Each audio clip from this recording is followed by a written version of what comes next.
কিরে, ঢাকা থেকে আইসা পলাশের খবর তো কিছুই করলি না। কই যাস তুই?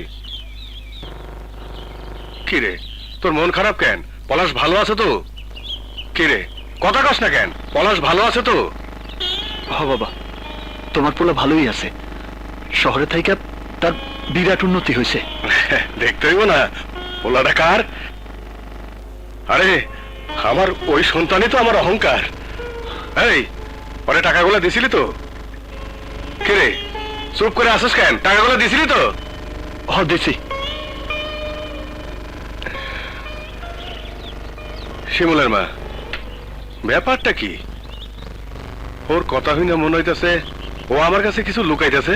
দূরও কি লুকাইব? মা, পলাশ, মা, পলাশ, আমার পলাশ, বাবা, আমার বাবা।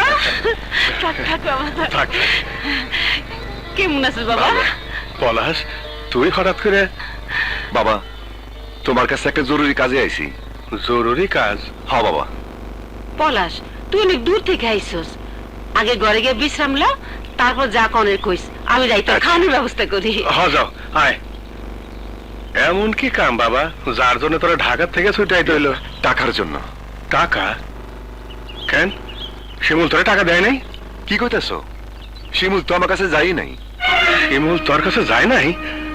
ইয়ে, না হরে হরে বাবা, শোনো, শিমুলের বিচার তুমি পরে করতে পারবা, আগে আমার কথা শোনো। সামনে আমার ফাইনাল পরীক্ষা। পরীক্ষার ফিস আর কয়টা বই কেনার জন্য আমার বেশ কিছু টাকা লাগবো। কয় টাকা? 30,000 টাকা লাগবো। 30,000? হ্যাঁ বাবা, এই টাকা না হইলে আমি পরীক্ষা দিতে পারব না। আর যদি তাই হয়, তাইলে আমার নিয়ে যে স্বপ্ন দেখতেছো সব বৃথা হয়ে যায়। না না, এ হইতে পারে না। পরীক্ষা তোরে দিতেই হইব। টাকা জমা দেওয়ার শেষ তারিখ কবে রে? কাইলে শেষ তারিখ। ইয়ে, বাবা, টাকা কি আজকে জোগাড় হইব? সামান্য টাকা হইলে কথা ছিল, কিন্তু এত টাকা আমি তো কিছু বুঝতে পারতেছি না।